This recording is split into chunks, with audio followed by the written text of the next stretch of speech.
Redmi A3 Pro and the Redmi 14c are pretty much the same device to me.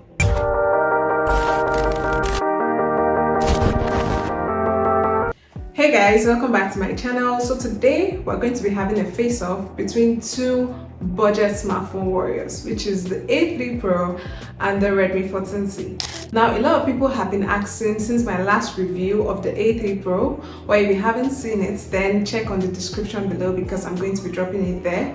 Go and check everything about the A3 Pro, then probably come back here. But for those that have watched the video, they actually saw it and they're wondering what is actually the difference between the A3 Pro and the 14c. Well, this video is actually for you. Thinking of getting either of this device, then I think you might want to stay to the end to see if there's any special difference between these two phones. They both come with the same display, which is a 6.88-inch display. The only difference is that the 14c comes with a 120Hz refresh rate, while the A3 Pro comes with a 90Hz refresh rate. They look pretty similar to me, same circular look. The volume and the power button are in the same spots. Very similar. One difference in terms of design will be the fact that the 14c comes in 4 different colors. You can also check out my full review of the 14c and the unboxing, while the A3 Pro is just coming with 2 colors. So yeah. Is that going to be a problem? I do not know if that's actually going to be a problem for those that probably might want to explore more colors.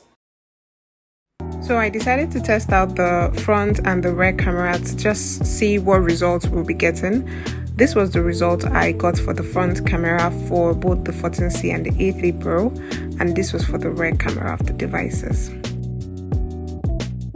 So for the record, I used the 4GB 128 version of both devices just to be sure that I'm fair with my comparison.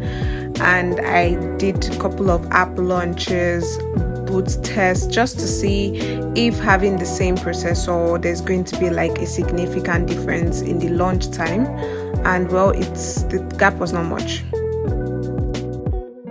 In terms of the battery, it is the same battery. They all have a 5160 mAh battery, but the difference would be the fact that the 14c houses a 33 watt fast inbox charger. That's the physical inbox charger it comes with, while the A3 Pro only has an 18 watt fast charger. Well, both of them support 18 watts fast charging. I don't really think that will be a significant difference. What do you think? I would like to see your comments. I'd like to know what you actually think about this, but for me, I don't think it's actually a very huge difference. Well, if you found this useful, don't forget to like and subscribe. Bye!